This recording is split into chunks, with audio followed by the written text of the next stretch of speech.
to Jake Jackets.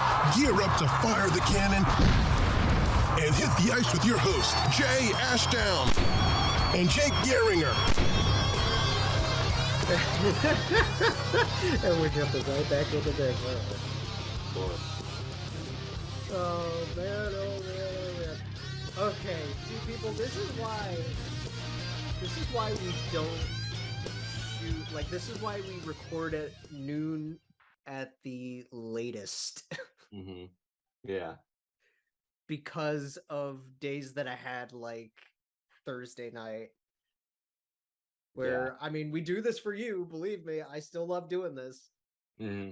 But this is why the like late recordings are so rare, because I was up until probably 4:30 in the morning making sure that video got uploaded. Right. Yeah. And here we are back at it. Short order. To talk about the Central. Yeah. Very short order. I'm juiced up. I got my coffee. Thank goodness. Right. And I've got an interesting order in how I want to do this today. Sure. Because there are things that we need to address with certain teams, right? Especially in the Central. And speaking of the Central, you saw me with the Kraken hat on Thursday/Friday. I got my Preds shirt. Is it Joey? It is Joey. Yeah. Okay. It took me a second. Yeah, it's Joey on the back. Now, if it wasn't Joey, it would probably be Yarncroke, because remember I got this back in like 2018. Right. And I love me some Kelly Yarncroke. But we are actually going to begin with the Jets, because there are some things that we wanted to talk about with the Jets. Yeah, I mean, we didn't get to yet. Yeah. So I kind of figured we would start with the champs, but I have no qualms about starting with the Jets. I'd like to end on the champs, if you don't mind. You know what? That's fair. Save the best for last. Yeah. You know what? I respect it. Yeah, so we're going to start with the Jets. Oof. And there's a lot of turnover with these guys for reasons. It is I think the Jets are the prime example in the National Hockey League just how important culture is. The culture and chemistry. Yes. It's been a disaster there. I mean, it's a big reason why Laine was traded. Yeah. He, it's a mess. I mean, Patrick Laine is one of the more talented players in the league. He has one of the best shots in the league. Was a fan favorite from the moment he was drafted by the Jets, second and for overall. Good reason. And they had an opportunity to really help, build, maybe not necessarily build around him, because they have so many other good players too, but have him be a key component to their future. Right. And it was all undone by the people they were trusting to be the leadership group. To be the leadership core, yes. So basically, the big news that came out a couple of weeks ago that we never really got to talk about, Rick Bowness coming out on Media Day and saying that they're not going into the season with a captain. So Blake Wheeler got stripped of the captaincy. Yeah, that's exactly what he said it in like the nicest way possible. Yeah. We're not going into the season with a captain, which essentially for, people like us is we are stripping Blake Wheeler of the captaincy. It's funny though, because like Blake said all the right stuff, right? Blake, at least to the media, took it the right way. Yeah. What do you think he was Blake, like in the room? Blake has always been the kind of guy who takes things, at least in terms of the media, very well. Mm-hmm. you can tell there's an old school mentality with Blake Wheeler. It comes in the fact that he doesn't really give the media much, which generally speaking, old school, new school, a lot of guys don't. Well, no, because there's like a script that everybody follows now. Yeah, but in terms of how he goes about leadership and how he takes things head on and approaches the game, I don't want to say it's a bad approach. No. It would have been a great approach in 2005. I mean, he is, 2010. you know, He's an older guy. he's, yeah, 35, 36, right?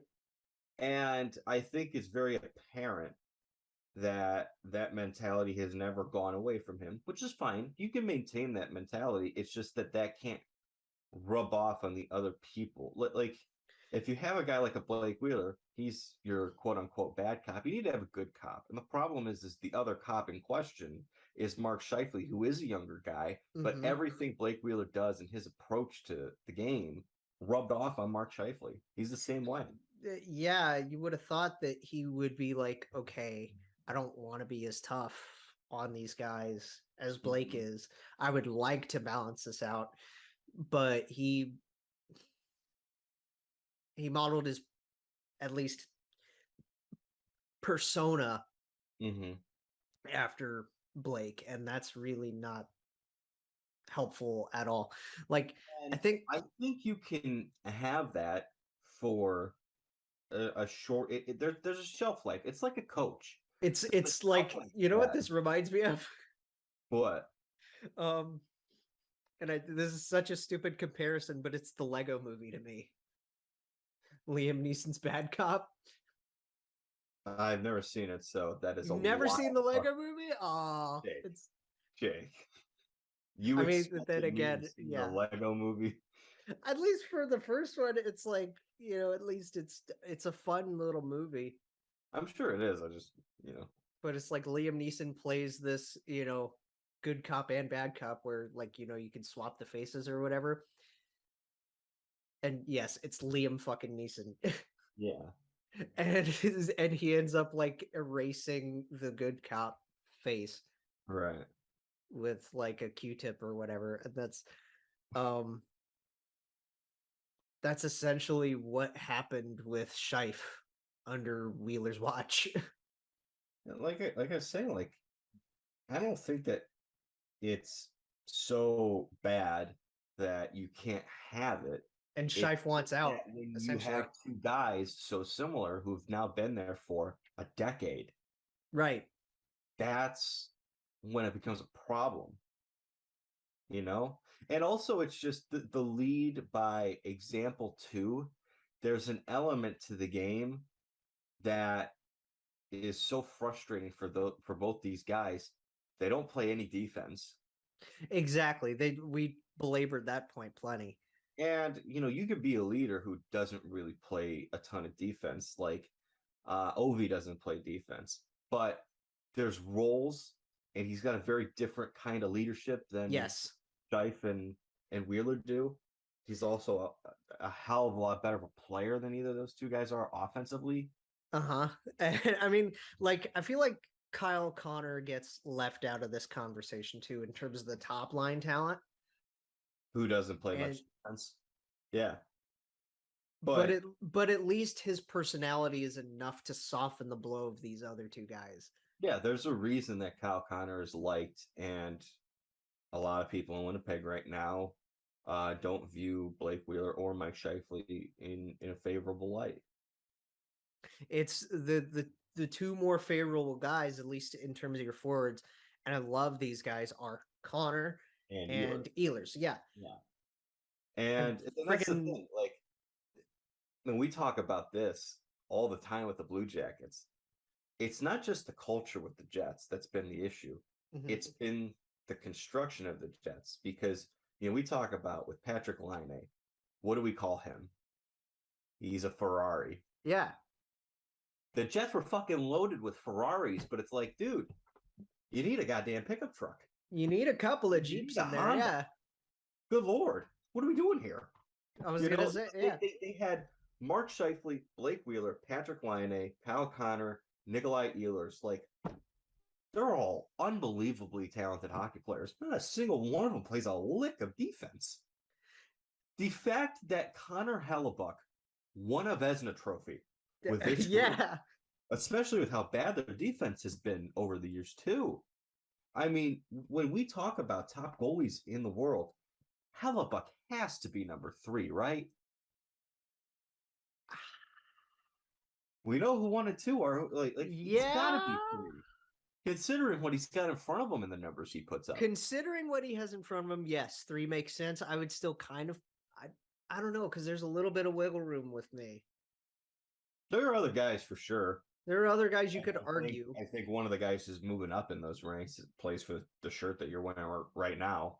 Oh yeah. We'll get to Juice at some point. But so okay. Overall roster construction, I do like it for the most part. It feels like the same old song and dance for this group. Well, PLD is another story. It's like the drama never ends with this group. It's one of the most underrated teams in the National Hockey League when it comes to drama. Which really is why it's confusing that they brought Rick Bowness in, other than the fact that he's got Winnipeg connections. It felt like they couldn't get Barry Trotz.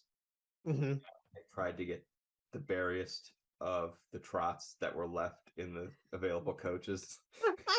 And they were like, Rick Bowness, I guess. I don't know, because did we ever actually talk about the shift that sent PLD packing? It happened way before we became a podcast, so I don't think we did. So if you haven't seen it, you can go and look it up on YouTube. Basically, what happened was Pierre-Luc Dubois signs a 2-year extension in Columbus and then immediately demands a trade. Mm-hmm. He never got along. He requested the trade before he even signed the deal. Which is weird. So, if you really wanted to... why would you sign the deal? It was weird that he signed the deal because it put the Blue Jackets in a position where they could be like, we'll try to trade you, but in the meantime, we want you to play. And we saw the end result, which was obviously the shift, which is him literally going for a public free skate on Nationwide Arena ice while there's a game being played. Yeah, he showed literally no effort. None. Have you ever seen, have you ever gone to an ice rink and seen some of the beginner skaters who have the cones? Well, I've only ice skated once. But you know what I'm talking about, right? Yeah. Imagine that, but without the cone. That was kind of what he was doing on that shift. Yeah, and he barely tapped against the player he was supposed to be back checking. Yeah. And it was just the weirdest thing. And then he got benched, and he really kind of didn't seem to give a fuck about getting benched. Yeah.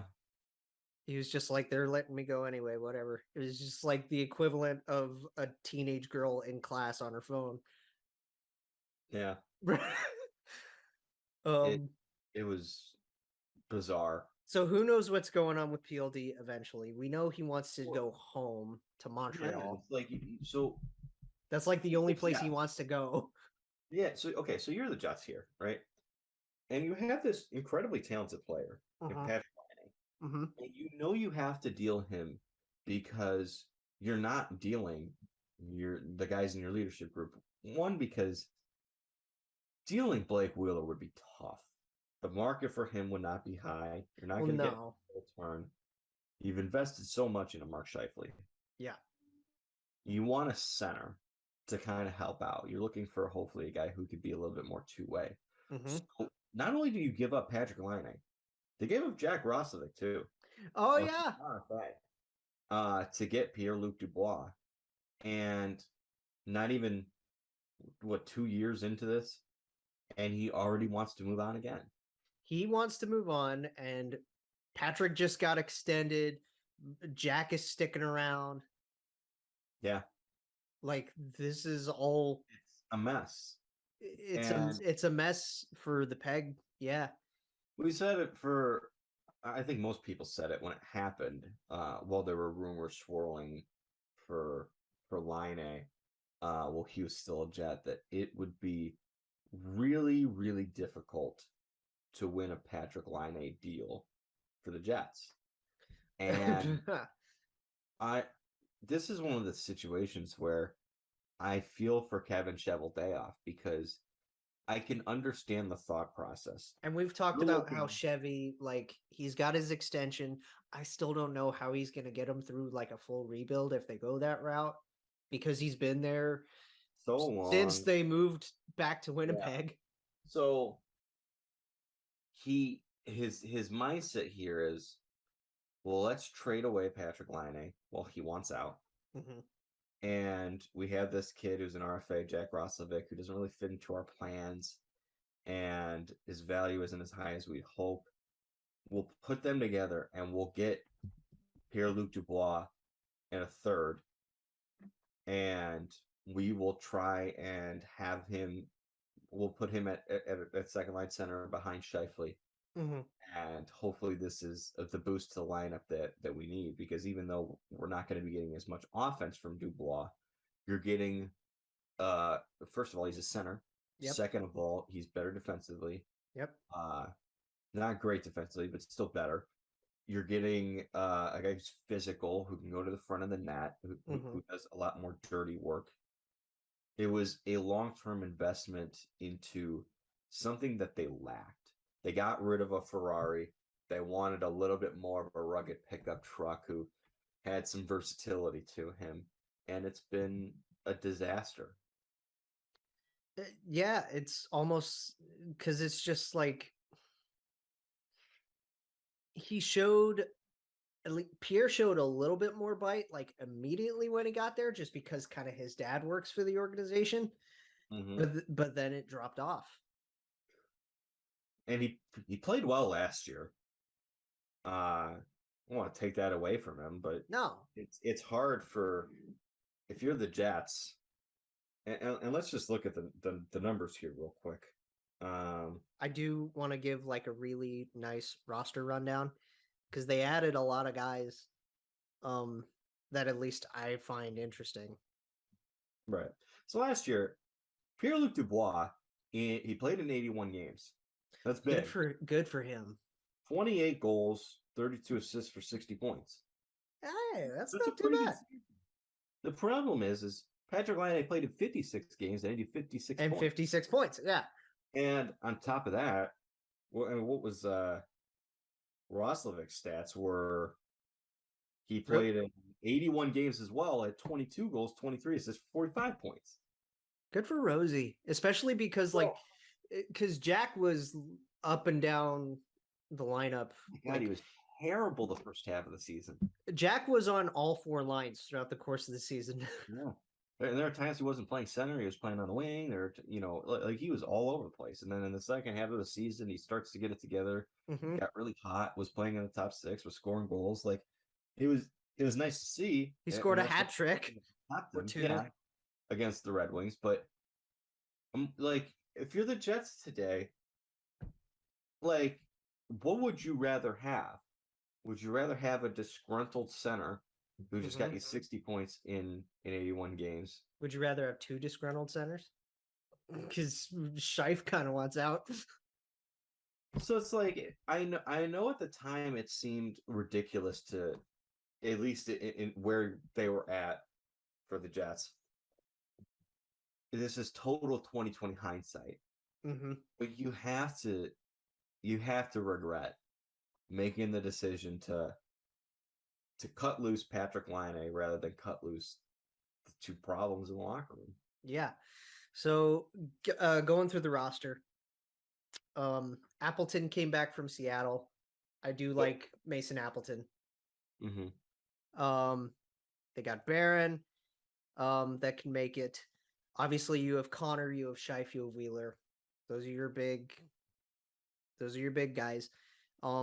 Pierre as well for now. Ehlers. The the interesting one that I'm excited to see is Cole Perfetti. I really hope Cole lights it up. I was very high on him his draft year. I think he was drafted 10th overall. I was surprised. He was 10th, yes. He was 10th or 11th. Really like him. And I think that he might be able to provide a replacement option for Pierre-Luc Dubois when they inevitably have to trade him. When they get around to that. They brought in an old buddy of ours in Sam Gagne. Yep. And you know what he's going to do. He'll play in your bottom six. He's solid enough defensively, and every once in a while he'll chip in offensively. He's still pretty fast for his age. It's not like it's not like those attributes have fallen off a cliff. He's a lot like Gus, right? Like he's a lot faster than you think, and he can kill penalties for an older guy. He's like really, really stout.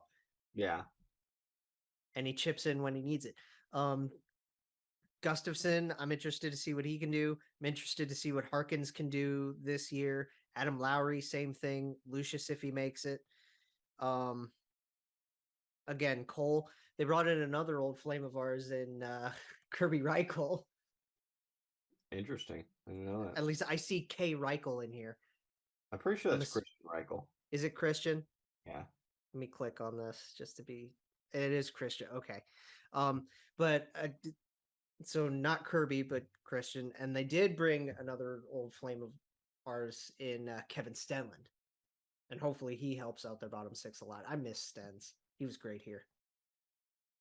Define great. Great for a bottom sixer. Yeah, he played every once in a while, and I liked him in the Tampa series in the bubble.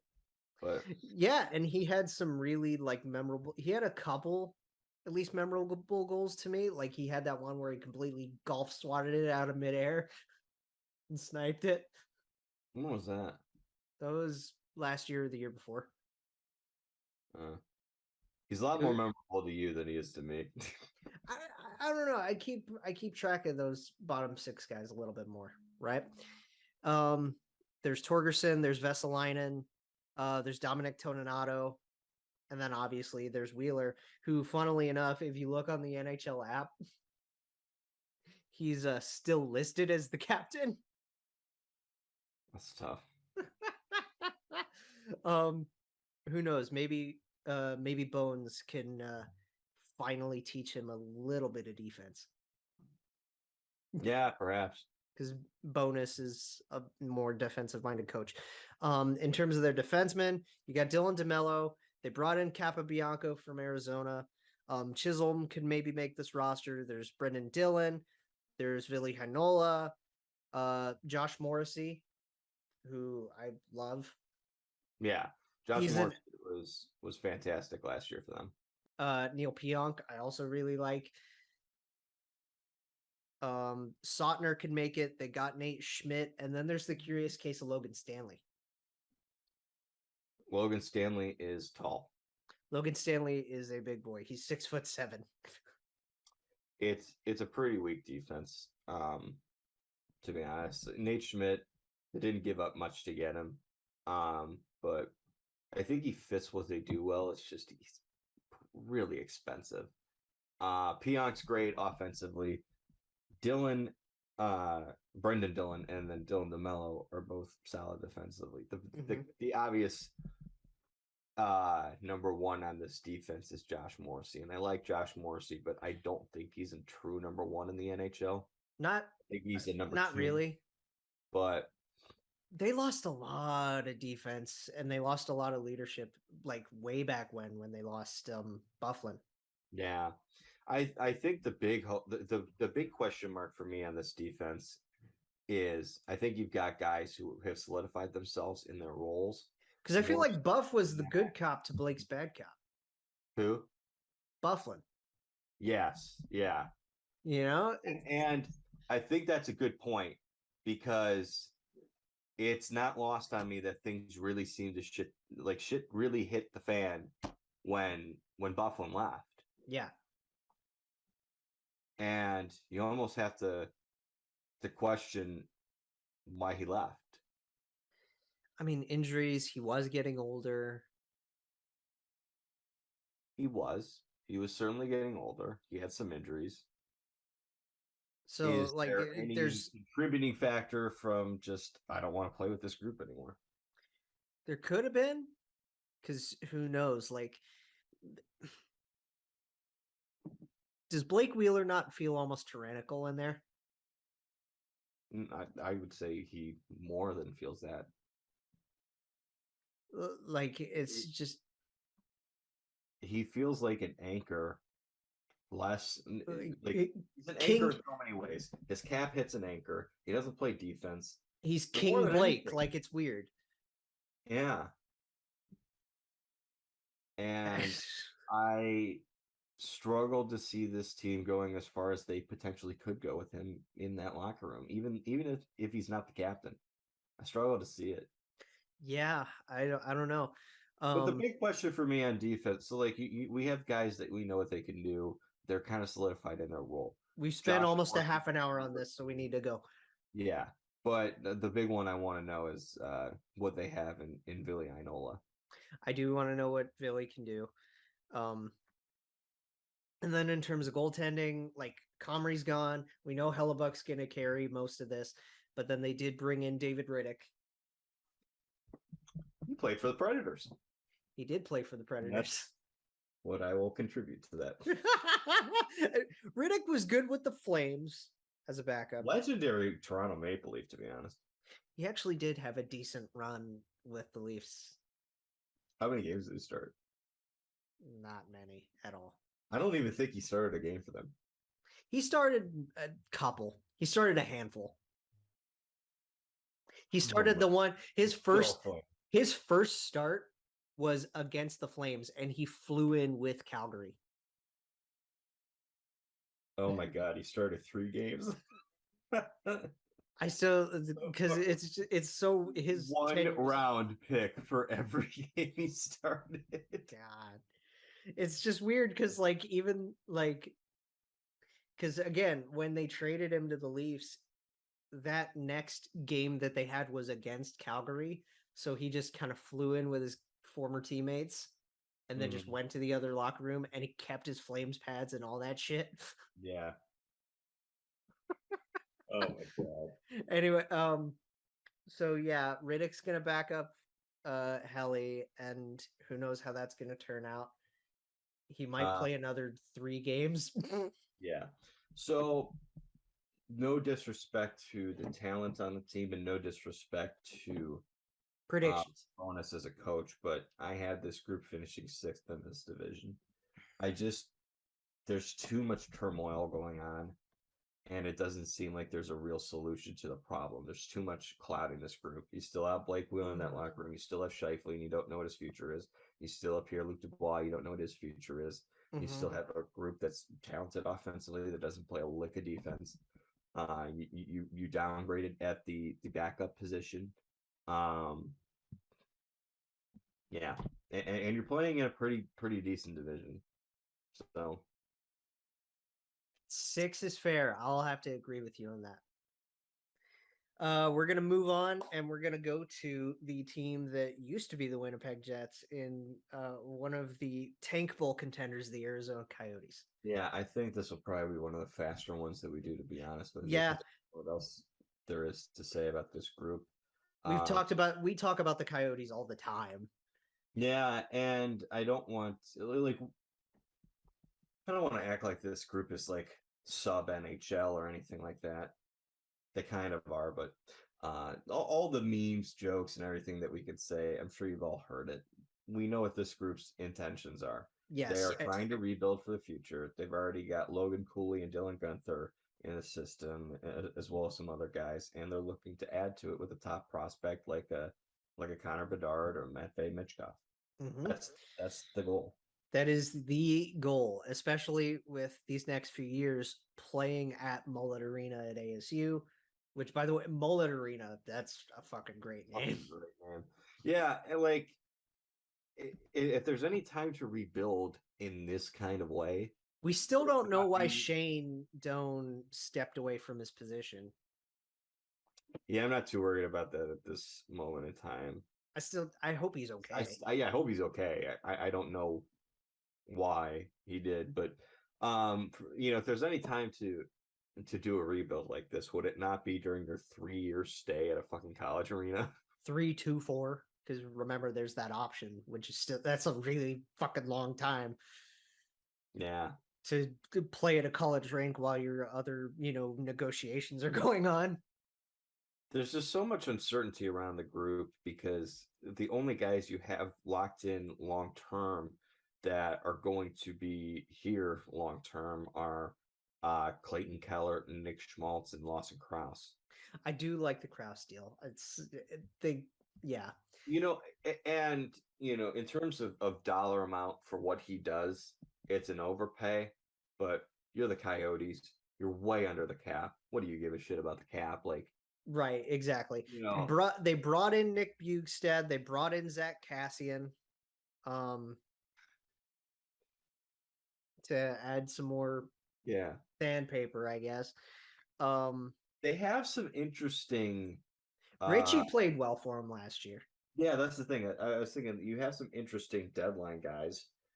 Nick Ritchie's one of them because Travis Boyd signed a 2-year extension. I like Travis Boyd. Yeah, he's good. He's a good bottom six guy. He could play. He's probably going to end up playing second line. Yeah, he probably will play in the top six, which is a disaster for an NHL team. But I like him as a bottom six guy. There's nothing. Or you could do that with here's a guy that needs a chance in Barrett Hayton. Yeah, I would. You got to play Barrett Hayton in the top six. Please. But for Zach Cassian, they didn't really bring him in for anything other than it was a salary cap dump where they got to move up in the draft. So we took him on. He's basically your new Jay Beagle. Pretty much. I do like the interesting thing about Arizona roster wise is the defense, because of Chychrun eventually getting traded at some point. Well, yeah, and your top two defensemen, Jacob Chychrun's probably going to get traded. And Gostisbehere's probably going to get traded. And it wouldn't surprise me if Shane stays, though. I mean, if they say, you know what, we want to keep you around because we like what you do offensively, we like what you do for our power play. I don't think there's anything wrong with that. But I think he played so well last year on that team. You could probably get a good return for him. You gave up not only you didn't give up anything, you received assets to take him on, right? And now you could probably trade him for those same assets, really. But they got like a second round or 2 second-round picks to take on his contract and something like that. You could probably get 2 second-round picks for him now with how well he played last year. If he plays as well. Yeah. Like if he keeps it up. They have Kolchak, who is like this is a pretty young defense. Like just in terms of looking at their birth years. Like their top 4 as of right now, with no moves being done, is Jacob Chychrun, Shane Gostisbehere, Troy Stecher, and probably Patrick Nemeth. Good fucking Lord. Nemeth is a tough one. And I like Troy Stecher. I love Troy Stecher. I think this is a good opportunity for him. And I hope he makes the best of it. Because again, and this is another deal you make. You sign a guy to a cheap deal. Hopefully he plays well for you, and you trade him at the deadline. So who knows? And then you have younger kids in Dyson, Mayo, and Moser. Brutal last year. Moser, I think, has actually got some potential, and I like their names. They're fun to say. Connor Timmins was interesting because he was brutal last year too. Yeah, he's no upside offensively with him. I know you the main thing that you got out of that was the first round pick in the Darcy Kemper trade, but he was a part of that too. So, and then the other really young guy who's got a really fun name is Kolchak. Yeah. Like who, I'm excited to see whatever Kolchak can do. Maybe they give him a bigger role. Like, he might get top 4. Who gets the top 4 minutes when Jake's traded? Well, I think another guy that we're kind of missing in this equation is Victor Soderstrom too. Soderstrom, sure. Soderstrom's very talented. Well, I don't see him listed on here on the NHL app He's because still there. that's okay. Yeah. And then they brought in Josh Brown for Sandpaper. Yeah. Which I'm gonna say hi to my stepdad because that's also his name. Hi, Josh. Love you, buddy. So they brought in Josh Brown for Sandpaper. Sure. They got Alex Chase on right now on a PTO. We'll see if that turns into anything. I kind of want to see that happen. But goaltending I think is interesting because they're very young, and I think they're being very experimental with it. Well, we know Vejmelka is going to be the starter. Yeah, he's their starter. He actually played for what Arizona did last year, like for what happened. He played pretty well. Yeah, he's not really a starting goaltender in the National Hockey League, but I thought he played well, all things considered. This is a guy that came out of literally nowhere.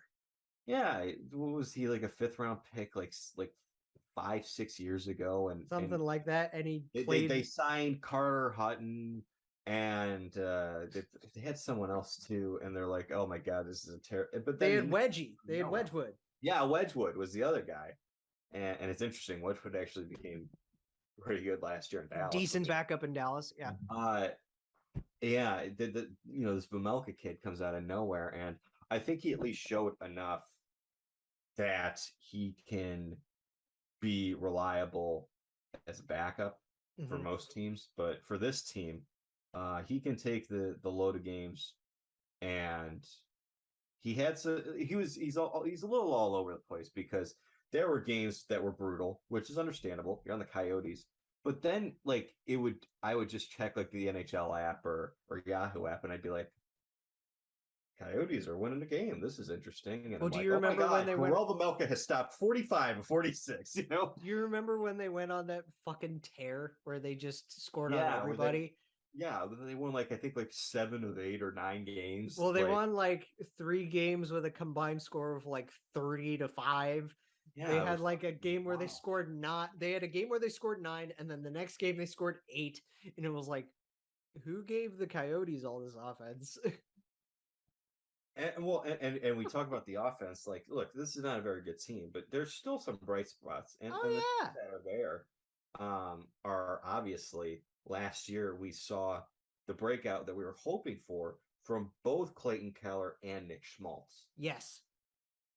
So you can at least sleep well and knowing that that's there. Those two guys are locked in long term, and they showed you what you wanted to see. And they want to be there. Keep those guys around for when you bring in your developed players, when you bring in Dylan Gunther, when you bring in Logan Cooley, when you bring in Connor Geeky. This is a situation where you need to have guys that are committed. Yeah. Because with what's going on off the ice, it's such a hassle. Yeah. That it's you really need to make sure you have guys that are in for the long haul. Yeah, you got to be locked in long term. And in terms of backing up Veggie, though, they got options that are. I think they just claimed Johansson. Yeah, they just got Jonas Johansson, who I don't think is a very good goalie. They also have John Gillies, who is also. They did get Gillies, and he's okay. He was one of the. You were too fucking nice, dog. He was one of the. Well, you got to remember that the Devils last year went through 7 guys, and he was one of them, and he was pretty brutal. But this is a team that is basically. I'm predicting 8th. Yeah, I picked 8th too. Okay. There's another team that could maybe contend for that final spot. And we're going to talk about them now. I love that we're referring to it as contending, but it's a different kind of contending, it's right? It's a different kind of contention because like you said on Friday's show. Yeah, it's a different kind of contention. Contention is a different kind of contention, but it's important still. Yeah. Let's go to Chicago. Yeah. I like individuals that they brought in. You know what? I'll say something nice about the Chicago Blackhawks and the Arizona Coyotes. Mm-hmm. And to do so, I will quote one of my new favorite general managers in the National Hockey League, in Pierre Dorian, by telling you that they are both teams. We're a team. Okay, so Chicago, they go through the scandal aftermath, right? Which I don't think we have to talk about too much today because we've talked about it a ton, and I'm happy Kyle's back into hockey. He's coaching. yeah, that's exciting and good for him. Good for Kyle Beach. Shout outs to him, absolutely, because he deserves it. Yeah. But in terms of what's actually happening, Kyle Davidson completely tearing it down. And it's still weird to me that, like, even though you're going full clean slate, why deal Alex DeBrincat? Totally understood dealing Kirby Doc because of what they were able to get for him. Sure. Trading away Alex DeBrincat, unless they were certain that he wasn't going to sign an extension, it will never make sense to me. I know, considering what they got, because they really should have gotten more. On one hand, we know Kane's going to get dealt at some point. We know he's, all the old guard has to go. Yeah. And some team's going to trade for Jonathan Toews too. And Patrick Kane is one of the elite talents in the NHL that is a shitty person. But there are times like when they asked him about the DeBrincat trade, and he teared up. He said he lost a best friend. Yeah. And I did feel for him in that moment. I was like, oh. Yeah. Because those two had so much chemistry, and I loved watching those two together. Yeah. And, DeBrincat's a hell of a hockey player, but Kane for sure helped him, I mean, yeah. When you count like that, some of that rubs off on you. Like, there's no doubt about that. No, and the chemistry was unbelievable. The friendship was unbelievable. But yeah, so the old forwards. They bring in Andreas Athanasiou, which good compliment to him. He's fast, very fast. He's got an okay shot. Doesn't play like a defense. A lot of this team does not play defense. I will say that right now. They brought in a lot of guys who don't play defense on this team. They brought in a buddy of ours in Max. Speaking of not playing defense, they brought in Max Domi. Yeah, and who Max, also fast. We loved Max when we traded for him, and he played well when he was here. He played well in Carolina too. He did, yeah. Game 7 hero against Boston. Obviously, you're revolving around Toews and Kane. And you're hoping for a kid like Lucas Reichel. That's where I think a lot of the interest for this season goes for the Blackhawks, goes to the young core, and the big guy is Lucas Reichel. I really like him. Talent's on display. I've seen a little bit of his game in the preseason. I hope Taylor Radish can do something. Yeah, Taylor Radish and Boris Kachuk are both obviously guys that they got from the Brandon Hagel trade along with the draft picks. So they're hoping that they can get at least something out of them, but that will be interesting to see because I know they brought in Athanasiou and Max Domi, and they already have Kane and Toews and Tyler Johnson. But you have Tyler and Ryan Johnson. Yeah. Or is it Ross Johnson? I think it's Ryan. Let me click on this. It's Reese Johnson. Is it Reese? I was completely wow. Yeah. I was But the big four in terms of like the forward group that you want to see the young guys are Lucas Reichel, Boris Kachuk, Taylor Radish, and then Philip Kurashev. Yes, I love me some Kurashev. He's like, it's weird because like the DeBrincat trade is, how do I say this? You got rid of basically the only guy that you could build around that has credibility to him. Yes. Here, I can say it for you. The DeBrincat trade was shitty. The DeBrincat trade sucks. Yeah. Like, we can say it honestly. I think that's a big element to this, Jake. I agree with you in the sense that not only did you not get in return what you would have hoped for a player as good as Alex DeBrincat, not only did you trade away a young guy who you'd love to build around in Alex DeBrincat, you lost a fan favorite who had a lot of credibility with the fan base. Who's a 40 goal scorer who couldn't use that. Yeah. And that's the and we know what he is as a player and how great he is, but I think that's a big element to it too. Like you said, you're missing a great person. Yes. And that's someone you'd want in your locker room in a rebuild. Exactly. Especially with how complacent number 19 and number 88 were in all of the Beach saga. Yeah.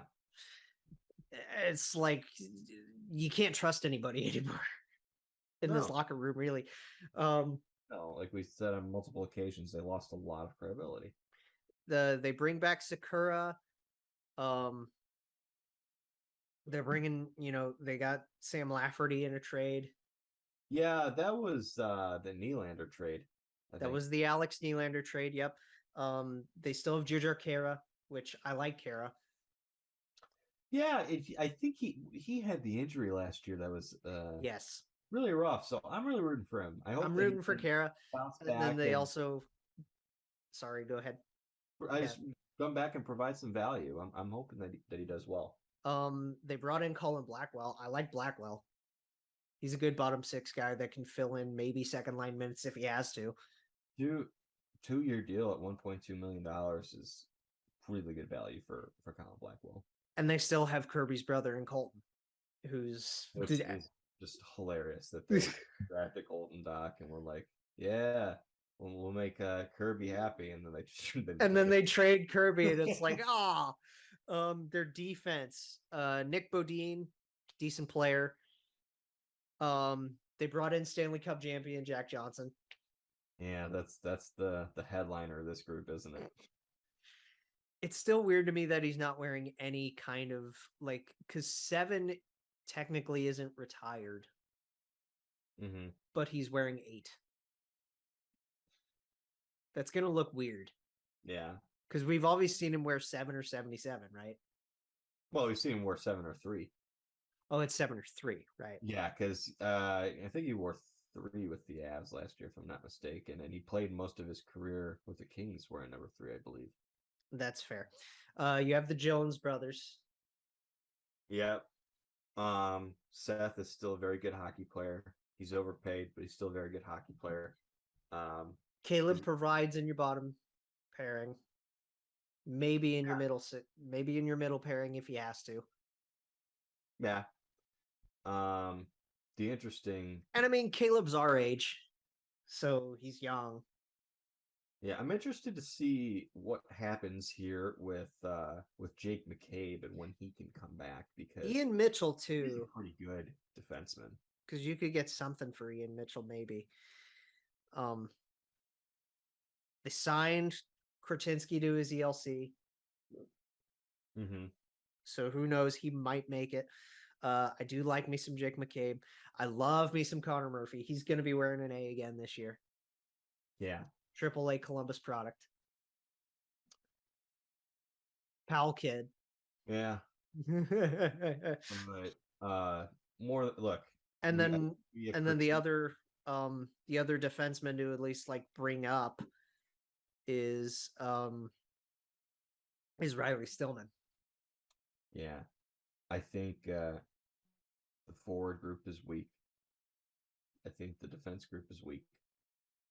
And then the goaltending is weak. The goaltending is even worse than both those 2 units.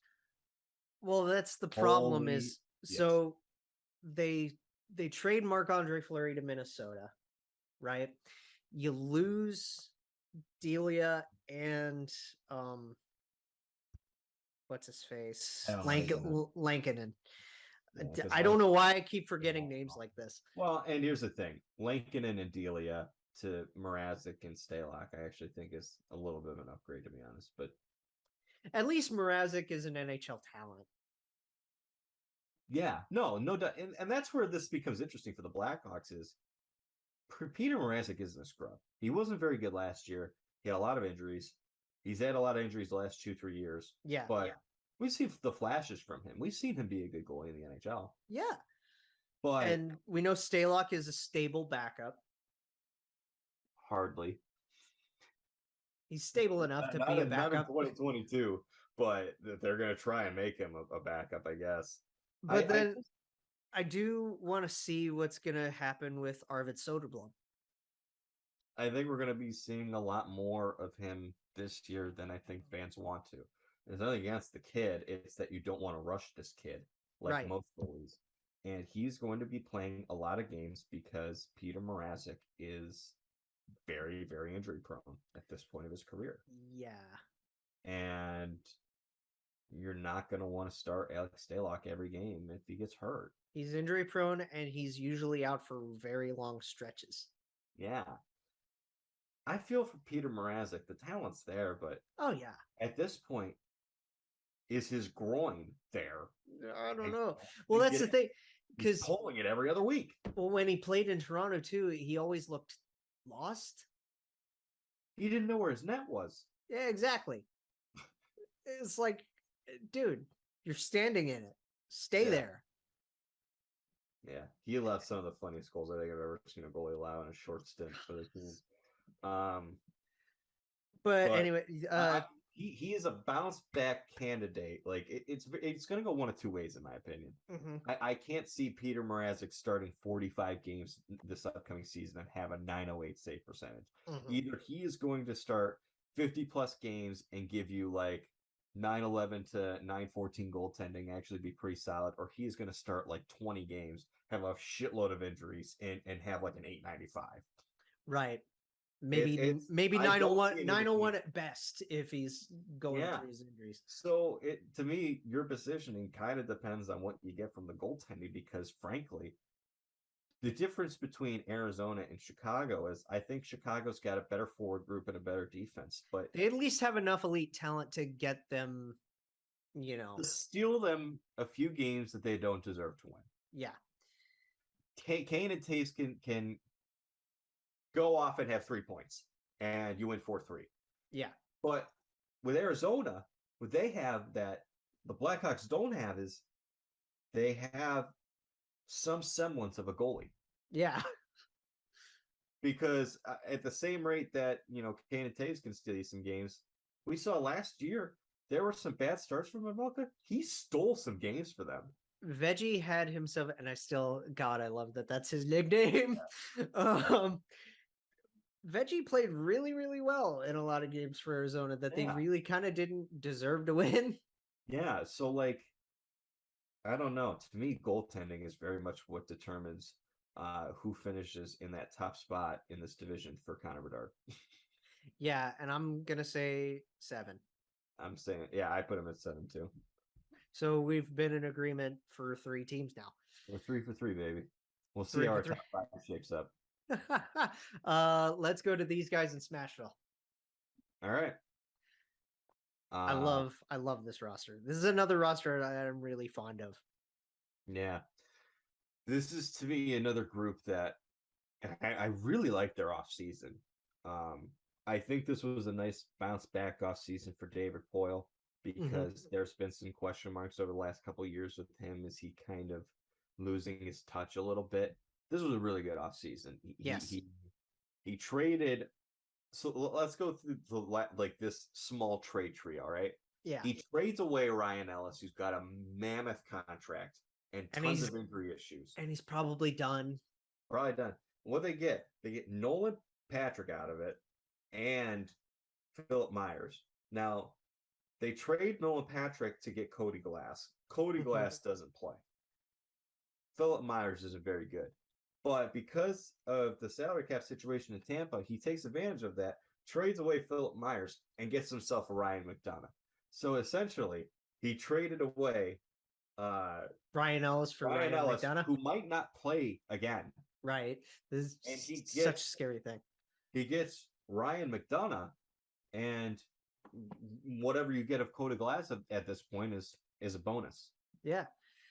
I want to see. There's a kid that could come in this year, to the bottom six that might, at least provide some energy.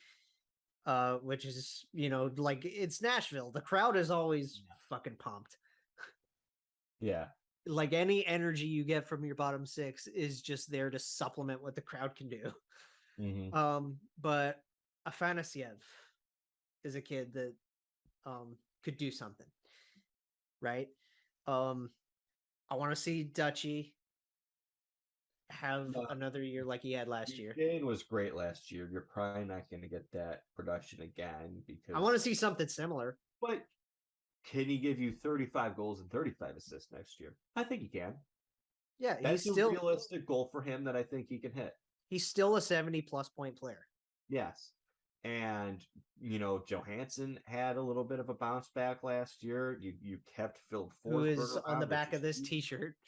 Yeah. I really love the deal that they, like, Nino Niederreiter. That was a steal. The Nino steal. Oh. And then Forsberg sticking around. I love it. Mm-hmm. Tanner Jeannot was great last year. Love me some Tanner. I hope he breaks out this year. Yakov Trenin, very interesting player for their bottom six. Well, because he was the one player that we were worried about through their arbitration, right? Mm-hmm. And he got the 2-year deal. You got two really good young guys in Eli Tolvanen and Philip Tomasino, who both have loads of potential. And I have an affinity for Tolvi. Yeah, I like him a lot too. They still have Colton Sissons. Still have Mikhail Granlund. They still have Grant. I love Granny. They have Zach Sanford now. Yeah. They have Sandpaper. Interesting to see if they can get anything out of John Leonard, who was a part of that Luke Cunnin deal.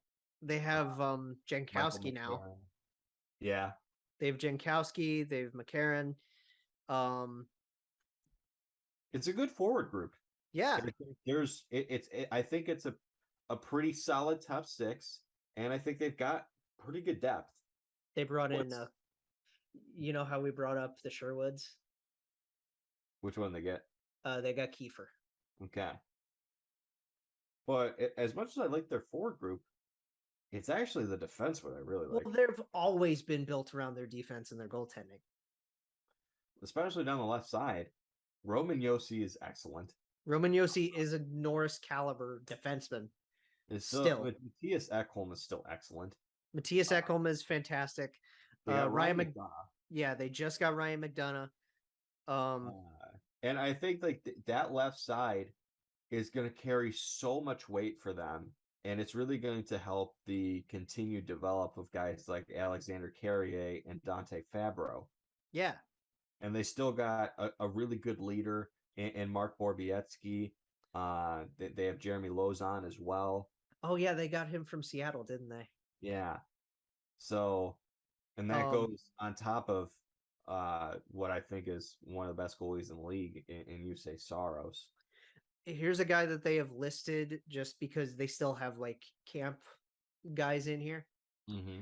And I'm very interested to see when this kid makes it. This is a kid that we've talked up because of his off-ice stuff all the time. Luke Prokop. Yeah. I can't wait to see this kid make the show. Yeah, I don't think he's ready yet, but I'm excited for him. They also have Mark Delgaizo, who I really liked at UMass. Carrier is another kid that can take a step this year. Yeah, I mentioned him with Fabro as two guys on that right side who I think will benefit from just the strength of the left side. And then they brought in a former Marley and Kevin Gravel as well. Yeah. So there's that depth there, man. There's depth of the forward group. There's depth on defense. Mhm. The only concern I have is depth at the goaltending position, but they still have one of the best goalies in the world. So as long as Yes. he's healthy, it's not really an issue. UC Saros is just coming into his Vezina caliber years. I think what's interesting here is I don't think it should be a lock for Lankinen to be your backup Well, because Connor yeah. Ingram's so interesting. Connor had some really nice playoff games last year.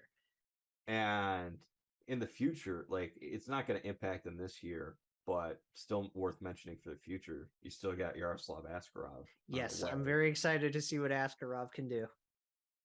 So 2-3 years down the line, a goaltending situation where you have Yusei Saros and Yaroslav Askarov is pretty. This team has always been really stout.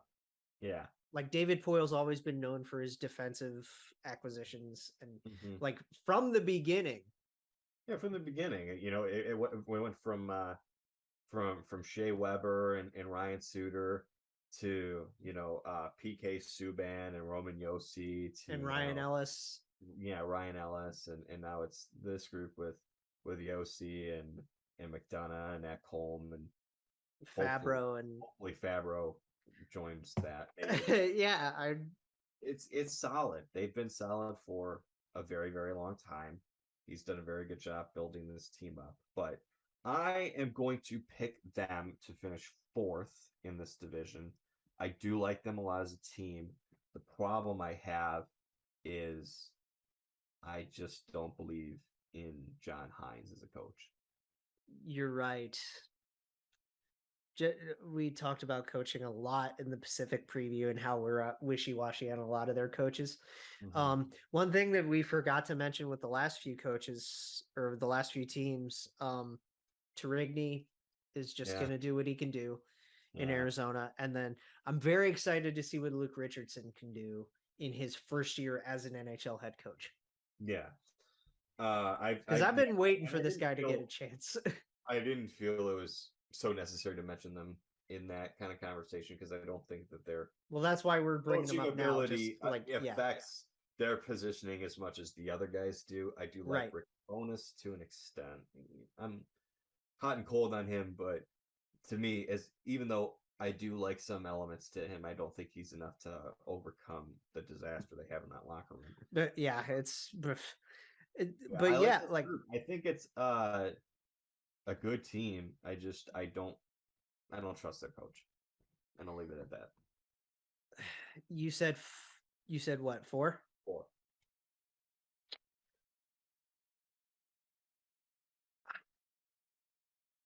I think we're gonna have to stick with agreeing with each other for now. Yeah, because I made my list beforehand, so because I don't see them slipping.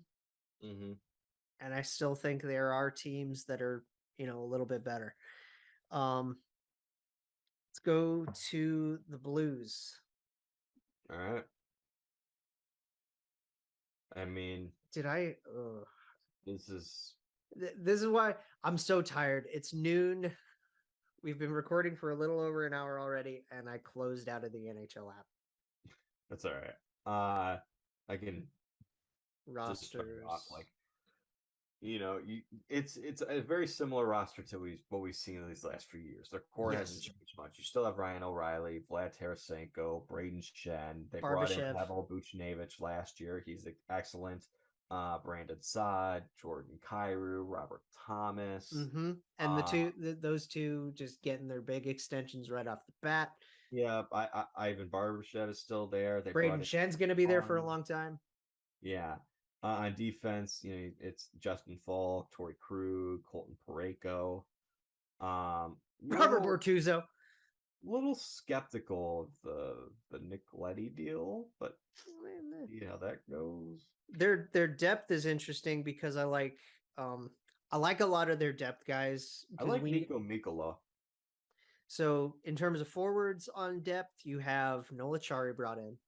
Yep, I like that deal a lot. I like Nola Chari as a player. Ivan Barbashev, we know what he can do. Zach Bolduc is still there. They brought in Logan Brown. They brought in noted Alan Walsh client, the Firk Bomb. Martin Firk is there. Nice. They brought in Matthew Highmore. They got Clem Costin. They brought in Josh Levo. Nice. Breakout kid that I'm interested in seeing. Couple of kids that I'm interested in seeing. Jake Neighbors this year and Toropchenko. So Jake Neighbors is back in junior. Aw. We won't be seeing him, but I do like some of the depth, like the younger depth that they have on defense. One of the guys who played actually a pretty decent amount in the playoffs was Callie Rosen. They still have him under contract. Oh, that's the right. One that I like is former Hobie Baker winner Scott Perunovich. Perunovich is another guy to keep an eye on in terms of like rookies that are going to eventually make it in for their tryout, I think. And then they also have like Marco Scandella, who's going to be out for a little bit. Yeah. Which is a shame because Scandella is a decent guy. They brought in Witkowski. They brought in Steven Santini. Yeah. I like their forward group. I think it's one of the best forward groups in the league. It's the defense that's the weak point of this team. A name that I always love mentioning, that they still have, noted Australian Nathan Walker. He was good last year too. I forget. I just love seeing like a guy from a country like Australia succeed at a sport like this, right? It's like a complete out of the blue. Like, this guy's really an Aussie, really? Would you say he's out of the blues? I'm going to end this call. But no, Nathan Walker was pretty good last year. He scored a hat trick. He played in 30 games, had 8 goals and 4 assists for 12 points. And he had a hat trick in there. Yeah. It was freaking amazing. You know, I liked what I saw from him. He has, you know, it's funny. He has 1 playoff point and assist, and it came with the Capitals in their Stanley Cup run. Oh, that's right. That's a great little piece of trivia. He had an assist, the primary assist on Alex Chason's goal in Game 6 against the Penguins. So we know what the forwards can do. We know what the defense can do. I'm interested to see if Parayko can take that number 1 spot and run with it now that, you know, Petro's been gone. I like Parayko. I don't think he's a number 1. I like Falk. He's also not a number 1. I like Krug. He's not a number 1 either. Nick Leddy is way past it, and he's making way too much money. Marco Scandella is making way too much money. Their defense is a huge question mark. I think you've got a number 2 guy, I'd say, in Parayko. Mm-hmm. I think you've got a number 3 guy in Justin Falk. At this point in his career, I think Torrey Krug is also a number 3 guy. Yeah. You don't have a number 1. Leddy's probably like a 5.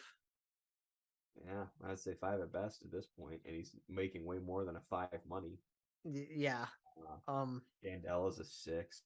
Bortuzzo's a 7. Witkowski could potentially be a 6 as well. Witkowski's decent depth. Yeah, I like that they brought him in. 7 or an 8. Like Callie Rosen's a 7 or an 8. Mm-hmm. The defense is the weakness of this team. Yes. I think Binnington, outside of his personal being a dick. Just him being an asshole. He's a good goalie. And he's publicly an asshole on the ice. It's the weirdest thing. Yeah. Thomas Grace is a backup. He's much older. Yeah. They do have Tyler Pitlick on a professional tryout. We'll see if that leads to anything. Yay. I like the team. Here's the thing. I like Craig Berube. I love this forward group. He's a great coach. I think goaltending is not going to kill you. It's not going to be an anchor, but I don't think it's going to raise this team. Yes. Their flaw is in defense, and because of that, because of the combination of, even though I don't really like the defense and the goaltending's fine, the incredible forward group with a lot of depth and the great coach, I picked this team to finish third. Okay. Where did I put Nashville? 5? So you and I said Nashville's 4. We 4, said okay. 6. I think it's weird because, like, you have O'Reilly's in a contract year. Mm-hmm. He's your captain. Yeah. They still have Vlad Tarasenko, who hasn't rescinded his trade request. He's also in a contract year, so I could very well see him just playing out the year and Just walking. Yeah. Braden Shen's there forever. Yeah. You have a lot of guys that, you know, are there to stick around. Yeah, Shen, Kyrou, and Thomas are locked in long term. You got 3 more years of Buchnevich and 4 more years of Saad. And I think Berube can overcome with his coaching the flaws there on the defense. Yeah, I do too. It's just, and they can outscore some of their problems on defense. They can outscore some problems. And the biggest thing with me, and I'm going to put them 5th. Okay. I'm going to put them 5th. The biggest hurdle with me is just, it always comes back to Binner. And I know what Binner can do skill-wise. Mm-hmm. I know he's a great goaltender. It's just, it's not really the Tony DeAngelo argument as much as it's just like, can you calm down? Yeah. Can you focus on your game and not focus on trying to fight everybody else? Like, seriously, can Binner get over his hot head is the big question I have. I think he can be a pain in the ass. He can be just an asshole. Yeah. But I don't really think that those outbursts have affected his game. Because even though they're ridiculous moments, they're so few far in, but like, he has those moments and they stand out because other players don't have those moments, but it's not like it's an every game occurrence. So like, right. He played well last year. He played well in the playoffs. I'm not too concerned about him. Still rubs me the wrong way. What happened with he might. I think the question with Bennington is how does he do without Husso there to push him? Right, because I don't think Greiss can push him as much at all. Yeah. Greiss isn't that guy anymore. No. So he's got pressure. He's got a lot more pressure than he did. Yeah. They invested the money in him, and he's got to perform. There's nobody else there. He's got to perform, and he's got to, just play his game and stick to it. Like, he's got to make sure that he keeps his emotions in check. Because like you said, even though those incidents were few and far between, they're big moments that really kind of adversely affect that team. Yeah. And I don't know if they affect it negatively. I think they do kind of rally around him, but it's still, even if a team rallies around. There was the Nas thing. There was the thing with the Sharks. Like, where he's just being a punk. Like, it doesn't matter. If a team rallies around him, that's great. But if he can't rally around himself, then what does it matter? So I get what you're saying. And I think that comes to, just to wrap up the Blues and, kind of on Binner. Do you remember his whole thing where his whole attitude sways more towards arrogance than confidence to me? Yeah. Because there was... can work for you and it can work against you. There was telling Martin Brodeur to fuck off. Mm-hmm. Which wow. Hell, I mean, God, you're telling one of the most legendary St. Louis Blues goalies of all time to fuck off? It's just like, why would you tell Marty Brodeur to fuck off? I don't know. I asked that to Sean Avery. I guess. And then there was the Nas thing. The Nas thing was It feels like a fever dream almost. I know, because it's like, That wow, was that happened. very It's like uncomfortable. that happened this playoff. Ooh. Yeah, that was an ugly moment. And then his whole thing with fighting basically the entire Sharks bench. Yeah. It's just like, I don't know. I hope he I could. get what you're saying. If I'm the Blues organization, I want those to stop. I want him to shape up. Yeah. Yeah. But yeah, he's the Blues are 5th for me. And they're 3rd for you, you said? Yes. Okay. We're going to Minnesota. Minnesota. I love these guys. Yeah, I love this roster. I love these guys. And it's so nice to see that Kirill actually made it to the US So after his whole debacle with the military. what is there not to like about this group? Excellent forwards. Yeah, Kirill Kaprizov, Matt Zuccarello, who was excellent last year, Mhm. Joel Eriksson Ek, Marcus Foligno, Jordan Greenway, Mhm. Tyson Yost, Ryan Hartman, who was phenomenal, Frederick Gaudreau, who was phenomenal. Freddie Gaudreau came out of nowhere to be Yeah, like, you're gonna get a whole year of Matthew Boldy. you're gonna get a whole year of Duane. Yeah. They for depth they have Sam Steele, who is hoping to break out too. Oh, that's where he went. You're right. So like And then Dewar. on defense, Jared Spurgeon, Jonas Brodin, Matt Dumba, Ugh. Alex Goligoski, John Merrill. Middleton. John Merrill and Jacob Middleton are a solid bottom pair. Yeah. I mean, And Middleton won't even be playing bottom pair. What am I talking about? It's going to be, I would say, what? Brodin, Dumba.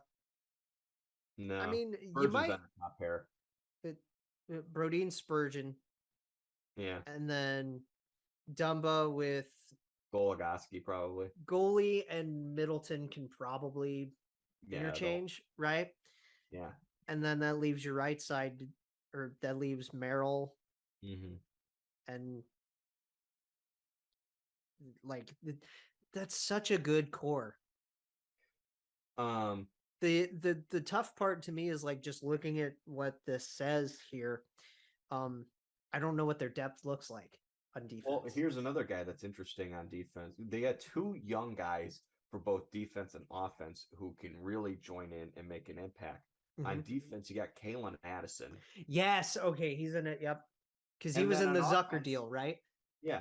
Well, and then in offense, and Marco Rossi. I can't wait to see what Rossi can do. Like, they're loaded. I can't wait to see what Rossi can do. This is a team that's one of the better teams in the National Hockey League, and they might have the best prospect pool in the National Hockey League. Not only do they have those guys, and these aren't guys who are going to play this upcoming season, but you still got Carson Lambos. Yep. You got Jesper Wallstedt. Oh, Wallstedt looks amazing in preseason already. Yeah. Adam Beckman, too. Liam Ogren. They got guys all over the place. Was Really it good. Was it Clark that they got rid of? Or did he join them? What do you mean? Brant Clark. He's a king. Okay, yeah. Because I remember they had him, or at least he was like he was in their system. They never had him. Did they never have him? No. Maybe I'm thinking just because he plays at U of M. Brant Clark? Or is he? God, Brant Clark is like. I keep thinking. He played juniors. Because I don't know why I keep thinking he's like a Minnesota product. No, the guy that they got who's part of the Fiala trade. What's his name? They got a guy who plays for like the University of Minnesota. Yeah. I don't know who he is off the top of my head, but like that's what I'm thinking of is the guy that they got in the Fiala trade. Brock Faber. Faber, yes. Yeah, so Brock Faber is another prospect for them that they got in the Kevin Fiala trade, who I like but won't make an impact this season. But yeah, he plays for University of Minnesota. He's another defenseman who's talented. Like, that's the thing. You have great enough how talent this with team Kaprizov and loses- Hartman. Yeah, this team loses Kevin Fiala, and they're still really freaking good. Yeah, you can put Foligno in there. You could put Boldy up there if you want. Mhm. Like, there's really, and I want to see Tyson do really well because I really like Tyson Jost. Well, and here's the thing: even if Tyson Jost doesn't really break out as the former 10th overall pick, he's still got the tools to at least be your replacement for Nico Sturm. Yeah. So, to me, you've got a similar player just with more upside, and even if he doesn't hit that upside, he's still valuable.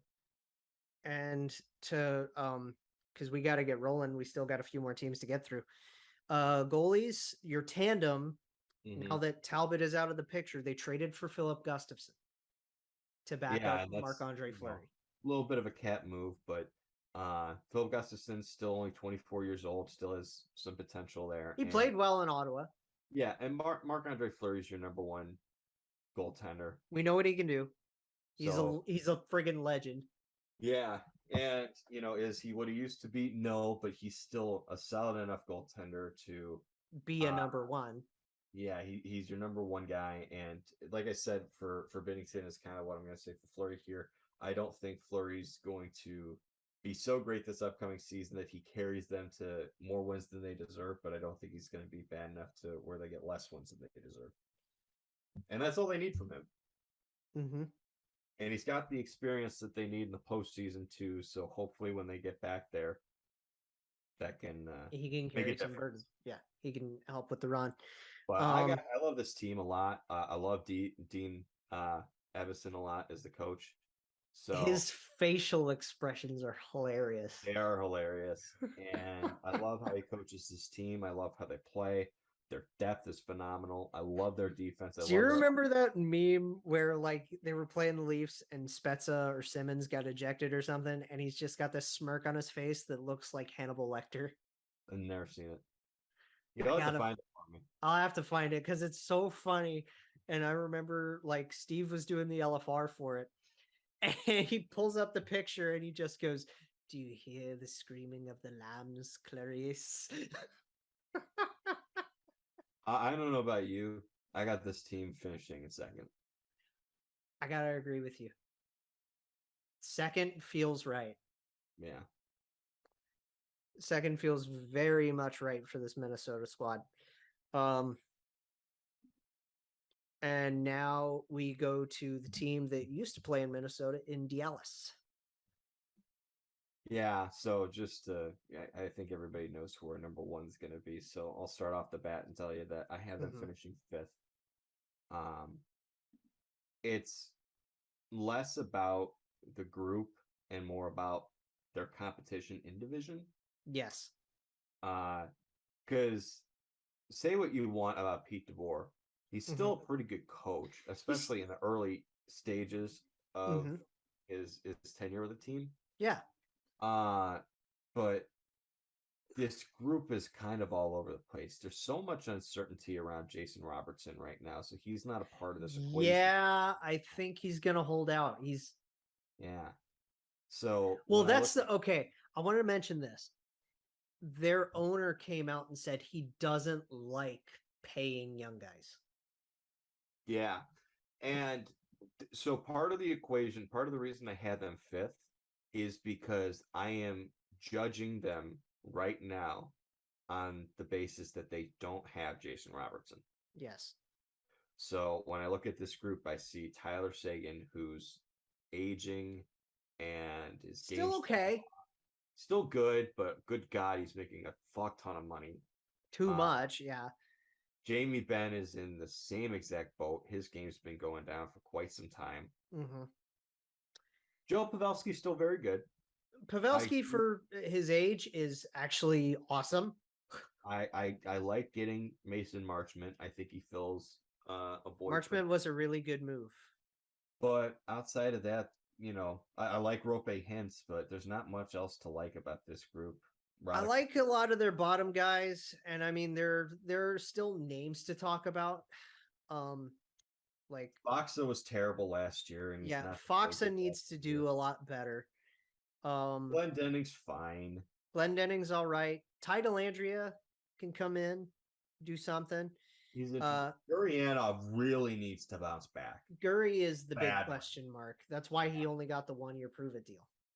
Yeah, and outside of that, like it's Studenich, I guess, can like you got guys who can play games who don't really make much of it. I mean, the Studenich is gonna be a part of it. We know Yoel effing Kiviranta is a part of this team. Yeah, he's fine. Like, you know, he had the legendary run in the bubble. He did. Since then, he's been, you know, pretty much what you'd expect from him, which is he's a bottom 6 guy who's. Ty Dellandrea is someone you can probably rely on in your third, fourth line. Tanner Caro. I think my problem with this team as I look at the roster is like there are some pieces I like. And then here's a guy I want to bring up because we talk about this guy a lot, Riley Tuft. I don't know what the role for him is. Tufty. I like the kid. I can't trust the organization to give him a shot. So I don't know. I would hope they do. I would too, but because Pete's one of those guys that doesn't really like playing kids, but he kind of has no choice. Yeah. At this point. And I think there are 2 guys that played at Traverse City that I'm really looking forward to whenever they get a chance to come up in Stankoven and Wyatt Johnston. What about Maverick Bork? I do like his name. Yeah, one of the best names. So another guy. Okay, so to get to the defense real quick, there's some interesting names here. Yes. Obviously, like the names that we know that are. You're being carried by. Miro Heiskanen is the number 1 defenseman. Yes, absolutely. You're number 1, and then Suter's still a serviceable number 2 for his age. Well, he's not their number 2. I think it's Lindell. Essa complements Miro really well. Yeah. So you got a number 1 and a number 2. Suter can still play on a second pair. Mm-hmm. But they brought in Niels Lundqvist. That's the interesting one. Niels Lundqvist is interesting. They brought in on a 1-year deal Will Butcher, who can serve as depth. Mm-hmm. But the big one for me is Colin Miller will probably play on the third pair. Yeah. Puck can also do that. They still got Joel Hamley as depth, but Thomas Harley's a name that for their season because we need to see what steps he takes and what role he fills. I think Harley and Hanley are definitely going to split time. I hope that they give Harley 50 plus games this year just to see what they have in him because I do like his potential. And then in goal, Jake Ottinger and Scott. Jake's your guy. A solid duo, I think. Yeah, Jake's your guy. And I'm glad that they got him signed to what they did. And then Wedgie's a nice backup compliment. He played really, really well in the in the time that he's had so far. Is an ideal backup goaltender. Well, it's because they've been going through such a weird carousel with Khudobin. Yeah. And he's not going to play this year. He's on IR, so he's no longer in their plans. That's so... And that might be the end of his career. It's such a shame seeing so many of these goalies go out with long-term injuries. Like, 3 of them in Dallas. Ben Bishop is done. Khudobin might be done. And fucking Braden Holtby.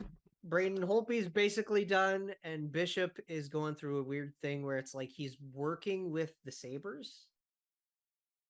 Yeah. Or like he wants to work with Dallas, but like he's signed by the Sabres. Yeah, because something. His contract's with Buffalo right now, so it's interesting. But it's a weird situation. But I think like regardless, once you get Jason back into the fold, I think you get back into the fold. Yeah, that's Dallas is one of the harder teams to predict, and that's why I put him at 5. Well, I want to say 3 because I still believe that they can get Jason done. Yeah. I think my issue with Dallas is like the reason I picked them at 5 is because as of right now, they don't have Jason Robertson. Mhm. But even if they do have Jason Robertson, I don't think they're better than Nashville or St. Louis at this point. Mm, So that's why I have them at 5. well, because it all comes back to Ben and Sagan, Yeah. especially with The edge that I think that they have over St. Louis and over Nashville, though, is you're going to be getting first year Pete DeBoer. yeah, that too. And then like historically really freaking good in his first year with the team. well, because Radulov is also gone too, and he was a guy that really chipped in a lot. Yeah, he had some terrible puck luck last year. I'm surprised that he's not in the league anymore because I figured at least one team would bet that he would just yeah. But, It would have been nice to see a team take a flyer on him. Yeah. But yeah, I don't dislike Dallas. No. I dislike how much they're paying Ben and Sagan in that situation, but I still believe in a lot of the young guys that they got on their team, and I believe in the early stages of Pete DeBoer as your coach. Yes. There's too much uncertainty for me to pick them in the top 4 of this division. I still want to say 3 because I think they can bounce back enough, and they've also been going through a lot of weird, like they're up and down. They're a very up and down team. But they made the playoffs last year, so they might be down. It could be a down year. I'd still think it could be an up year. I don't know. I think they're going to finish 3rd in the Central, but more towards the wild card end in the overall playoff picture. Does that make sense? No, I agree with you. If they finish 3rd in this division, it's going to be close with St. Louis and Nashville behind them. Yeah. And last, we're going to finish with the champs in Colorado Avalanche. We're both obviously going to have them at number 1 in this division. They're going to repeat. They're going to repeat as division champs for sure. Yeah. There's a good chance they'll probably repeat as cup champions because they're holy fucking good. Let's go down the line. Nico Rantanen, Gabe Landeskog, Nathan McKinnon, Val Nichushkin, Arturi Lekin, and JT Comfort. Brought in Evan Rodriguez. And hey, Alex Newhook. You know who else they brought in? Lucas Sedlak. They brought in another old flame of ours. They brought in the Sedzi Cat. Logan O'Connor, Andrew Cogliano, Darren Hell, like they're loaded up top. They've got great depth in the bottom 6, particularly. They brought in Bleed from Boston, dude. Yeah, like they got Cale Makar, Eric Johnson, Sam Girard, Josh Bowen Byram, Devon Taves, Bowen Byram. Holy shit! Curtis McDermott's a good depth option still. Josh Manson's a good, middle to bottom pairing guy. They got young guy Ben Myers, Sampo Ranta, Shane Bowers are still young guys who could potentially play some games for them. Jacob McDonald was really good last year in the role that he played. There's no weakness outside of maybe weakness in goaltending because their goaltending duo is Pavel Francouz, who is excellent as a backup and can start games in a pinch if needed and be excellent. The big thing is Alexander Georgiev. Yes. They're paying him like a starter, and I'm interested to see if that's the role he actually takes on. He's never been one. Yeah. And I mean, we don't need to talk about the forwards or the defense much because we know what all of them are capable of. And we could just gush and gush about them real quick. Here's what I'll say about them. They're good. McKinnon, his contract. We never talked about his contract. No, he is the pettiest fucking human on the planet, and I love him. $100,000 more per year than Connor McDavid. That's hilarious. I love him so much for that. That is the type of pettiness we need to see in the NHL. That is NBA level pettiness yes. right there. That is NBA level pettiness. We need more of it. I love how we said that at the exact same time. Yeah. That's a brain cell moment, folks. Yeah, it is. I love the guy. What's not to love about Nathan McKinnon? What's not to love about Cale Makar as a player, because he's just such a game changer? What's not to love about Mikko Rantanen being a fucking truck? Yeah. A truck that can score. And the hell, their captain, Gabe Landeskog. Not only is he really good, he's also really handsome. He's handsome and one of the most likable guys in the entire National Hockey League. Who else does this team have? EJ is a freaking goofball that I love. He's a goofball. Everybody loves him. Big guy, played well in the playoffs. Oh, by the way, not sure if you know this. The guy that we don't talk about enough because of all the other guys surrounding. They also have not only Cale Makar, arguably the best defenseman in the league. They also have another top 10 defenseman in Devon Toews. He never gets enough love. Yeah. He doesn't get enough love because he's surrounded by fucking Cale Makar and Sam Girard and Bowen Byram. Bowen Byram there too. And then with the forwards, you got Rantanen and Landeskog and McKinnon and good God. Give some fucking love to Devon Toews. Please. But, yeah, so let's... I think the only concern I have is some of the depth that they lost. How can this team respond and win the Stanley Cup next year without Jack Johnson? Or Ryan Murray. I can't wait to send that tweet out next year. If the Avalanche don't win the Stanley Cup, I can't wait to tweet it's that. Because they didn't have Jack Johnson and Ryan Murray. Not even Ryan Murray. I'm just going to leave it to Jack Johnson. I got to throw Murray in there just because he's one of our old guys, too. It's just, yeah, that tweet's going to blow up and have like 5 likes. Yeah. Yeah, that's a banger. That's the thing. So goaltending wise, I don't know if they're going to 1A, 1B this. They probably should. I think that's the best option because A, you're not going to run either guy into the ground. B, you keep both guys fresh. Yes. So if there's an injury, one of them can take over. And C, it gives you the most perspective on both guys heading into the playoffs for which you want to start. I think Georgiev's going to take more. Yeah, I would say it's going to be what, like a 45-37 split? That would be ideal, I think. Or somewhere between that and 50 and 32. Yeah, something like yeah. And then obviously injuries are going to be a thing, and we know Pavel is pretty injury prone. Mm-hmm. So that would give a guy like Justus Anonen a chance. And I like him too. I love just his Justice. I know Justice, yeah. It's friggin' great. Yeah, these guys are absolutely finishing top of the division. They're going to make another cup run.